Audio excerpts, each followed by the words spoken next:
If you see your brother's ox or sheep straying, do not ignore it, but be sure to take it back to him. If the brother does not live near you, or if you do not know who he is, take it home with you and keep it until he comes looking for it. Then give it back to him.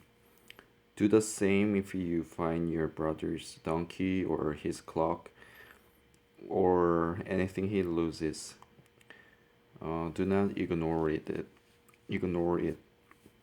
If you see your brother's donkey or his ox fallen on the road, do not ignore it. Help him get it to its feet. A woman must not wear men's clothing, nor a man wear women's clothing.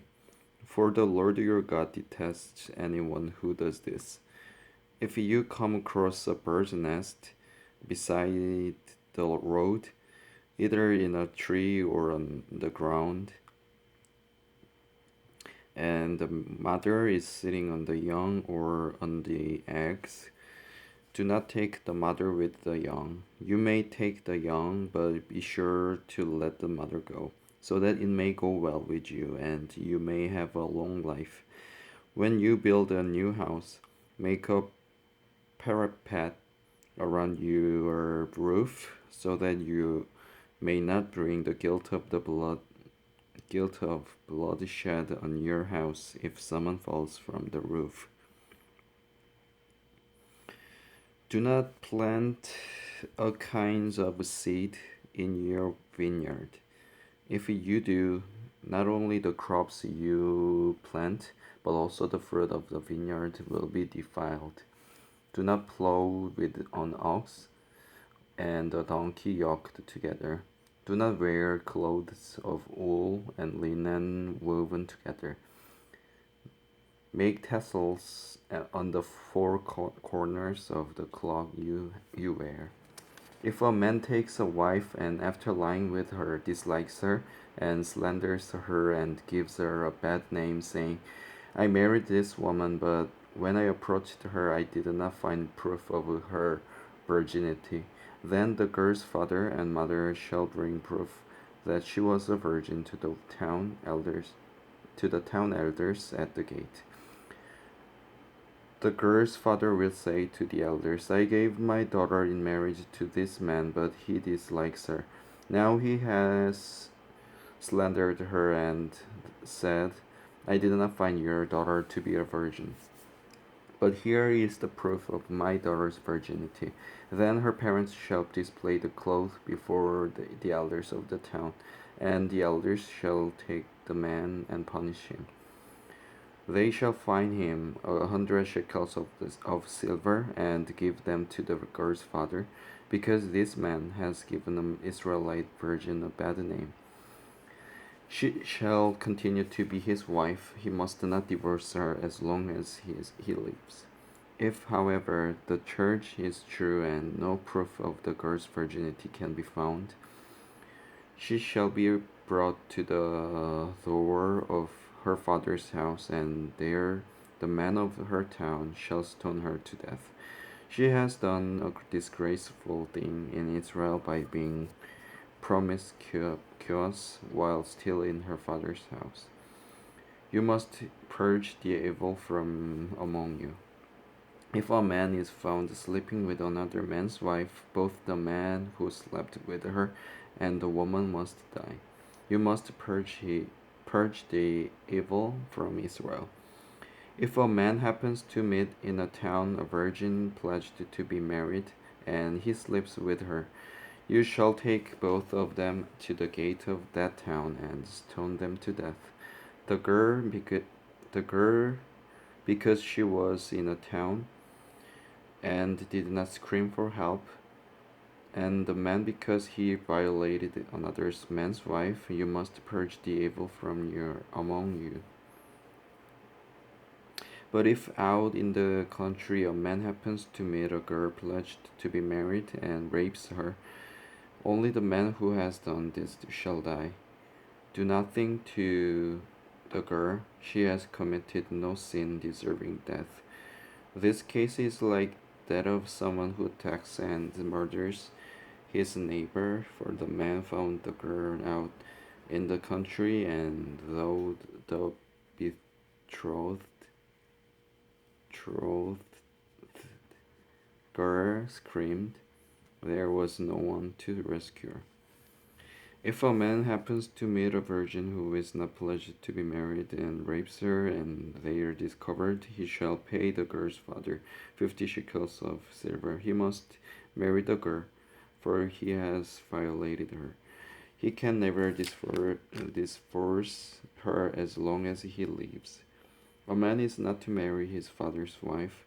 He must not dishonor his father's bed. No one who has been emasculated by crushing or cutting may enter the assembly of the Lord. No one born of the forbidden marriage, nor any of his descendants may enter the assembly of the Lord, even down to the 10th generation. No Ammonite or Moabite or any of his descendants may enter the assembly of the Lord, even down to the 10th generation. For they did not come to meet you with bread and water on your way when you came out of Egypt, and they hired Balaam son of Beor from Pethor in Aram Naharaim to pronounce a curse on you. However, the Lord your God would not listen to Balaam, but turned the curse into a blessing for you, because the Lord your God loves you. Do not seek a treaty of friendship with them as long as you live. Do not abhor an Edomite, for he is your brother. Do not abhor an Egyptian, because you lived as an alien in his country. The third generation of children born to them may enter the assembly of the Lord. When you're encamped against your enemies, keep away from everything impure. If one of your men is unclean because of nocturnal emission, he is to go outside the camp and stay there. But as evening approaches, he is to wash himself, and at sunset he may return to the camp. Designate a place outside the camp where you can go to relieve yourself. As part of your equipment, have something to dig with, and when you relieve yourself, dig a hole and cover up your excrement.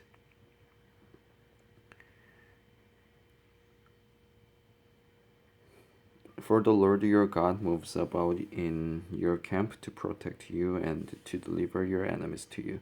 Your camp must be holy, so that he will not see among you anything indecent and turn away from you. If a slave has taken refuge with you, do not hand him over to his master.